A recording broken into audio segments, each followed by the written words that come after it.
Alright, this one is for Chinese people and non-Chinese people. So, that first one up top, that's Confucius. It's the name of Confucius. Then this middle one is the Mayan glyph for Quetzalcoatl. And when you turn it upside down, it's basically the word for Confucius. And more than that, the Mayans, if you look at their language, and there's a book on this, 25% of their words were identical to Mandarin. Like most of their basic words were all Mandarin. So that's just more evidence that Quetzalcoatl was Confucius, which makes sense, right? He was the guy with the beard who was a wise man. So think about that. But then there's more. So not only do Chinese think Confucius is Quetzalcoatl, there's people that think Inky and Enlil from the Anunnaki story could be Quetzalcoatl. Some people say Kukulkan and Quetzalcoatl are the same, and the Amarukahn, the Incan horned serpent. But yeah, there's lots of similarities. They say Thoth, the Atlantean, they associate Atlantis with this, right? And Thoth is actually blue. He's not green. He's a blue heron. That's what this is, right? But there's a lot of similarities between, Central America and Asia, China, right? They worship the red dragon.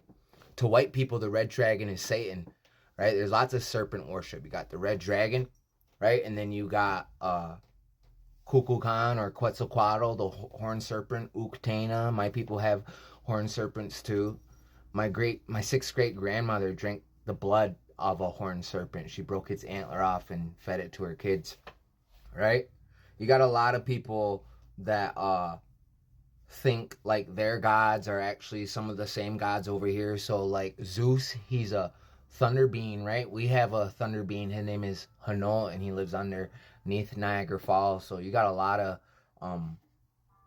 cool stuff like this. Speaking of dragons, Chinese New Year, they got different animals, and all the animals are real, but they also have a dragon. So dragons were definitely real in ancient times. And then the languages too. So people say that natives spoke a Paleo Hebrew. That's been debunked, but they say half of our alphabet is that. Now you got this guy saying half of our alphabet is Chinese Mandarin, right? But they find what they think is ancient Paleo Hebrew. It's actually ancient Sanskrit, what was written on the Bugosphere, right? If you don't know what the Bugosphere is, check that out. People don't give my people enough credit.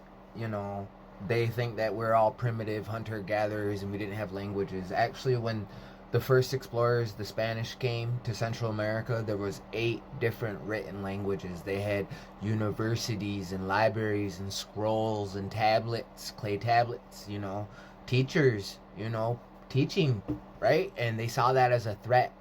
97% of us dropped dead from European illnesses. They could not beat us on the battlefield, people. You don't make peace treaties with people you can conquer. We got colonized, we never got conquered. And that's why the residential school era was so important, was to brainwash our elders and indoctrinate them and teach them a false history about who we are. Our people were sophisticated people. We mapped the stars before anybody else. We invented the concept of zero, right? So